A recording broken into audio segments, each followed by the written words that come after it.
Chapter 15 is about delivery, how you deliver a speech. And in part 1, we'll talk about public speaking apprehension and the characteristics of effective delivery style. So, public speaking apprehension is the fear a person experiences when anticipating or actually speaking to an audience. So what are the symptoms and causes? Well, the signs and symptoms can vary from person to person. Your symptom could include a physical or an emotional or cognitive reaction. Anticipation reaction is the level of anxiety you experience prior to giving your speech. A confrontation reaction is the surge in your anxiety level that you feel as you start to speak. The adaptation reaction or the adaptation phase is how that anxiety declines after, maybe a minute or two of you speaking. Now, negative reinforcement from the past can increase your apprehension. If you've had a bad experience speaking in public before, that certainly is going to have a negative impact and could increase your apprehension. And many of us are nervous because we have underdeveloped public speaking skills. So what do you do about it? Well, let's talk about some management techniques. First, when you're giving a speech, don't think of it as a performance. It's unlikely that during your college years, at least, that you will be a paid speaker. You are not performing. What you are trying to do is communicate.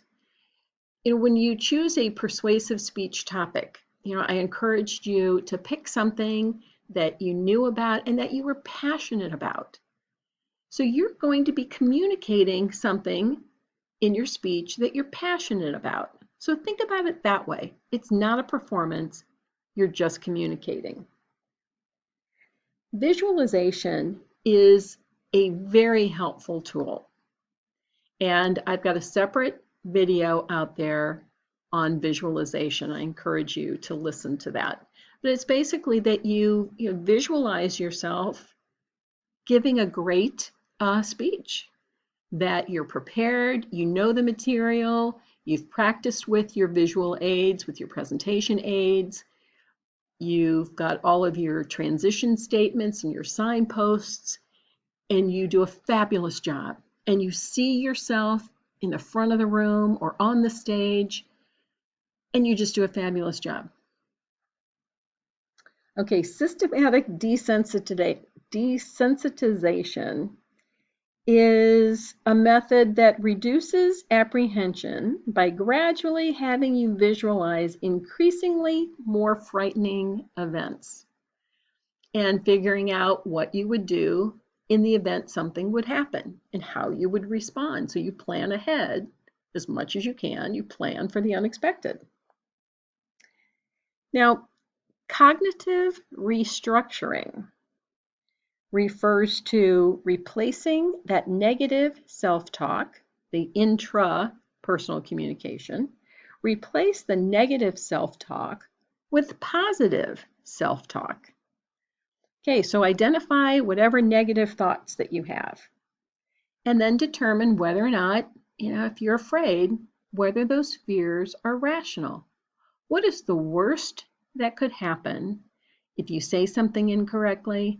If you forget some points, what's the worst that could happen? Then develop positive statements to replace the negative ones and incorporate those statements into your life and into your rehearsals. Now, public skills training is just a systematic process of preparing and delivering public speaking. If you take another class, there's another class that's offered at Jefferson College on public speaking, where you'll get a lot more practice. Now, the characteristics of effective delivery style. Delivery is just how that message is communicated orally and visually through the use of your voice and your body. You want to have a conversational style. It's an informal style of presenting so that your audience feels that you're talking with them, not at them. Spontaneity just is, well, you absolutely want to rehearse. You don't want to memorize, and you don't want to deliver your speech in a way that kind of seems robotic. You want to keep some spontaneity in there. So it's a naturalness that seems as if you didn't rehearse and didn't memorize it. So you just seem spontaneous. And you want to be animated. You want to be lively and dynamic when you're giving your presentation.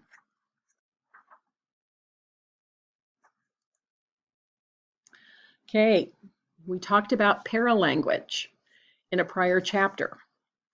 So this refers to, you want to make sure that the people in the audience can hear you, that they can hear you and they can understand you.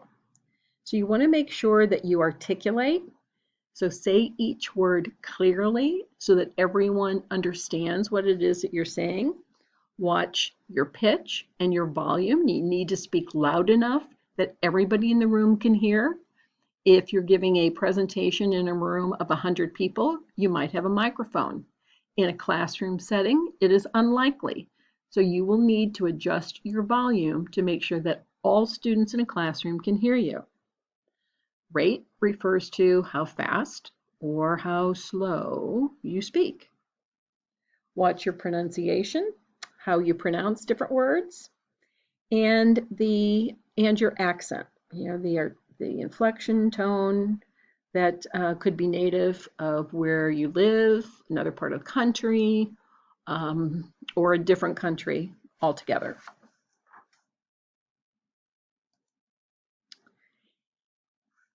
Watch to make sure you don't want to be a monotone so that you never change how you say anything and everything is in a simple monotone. Use pauses judiciously. So you can pause after you've asked a rhetorical question.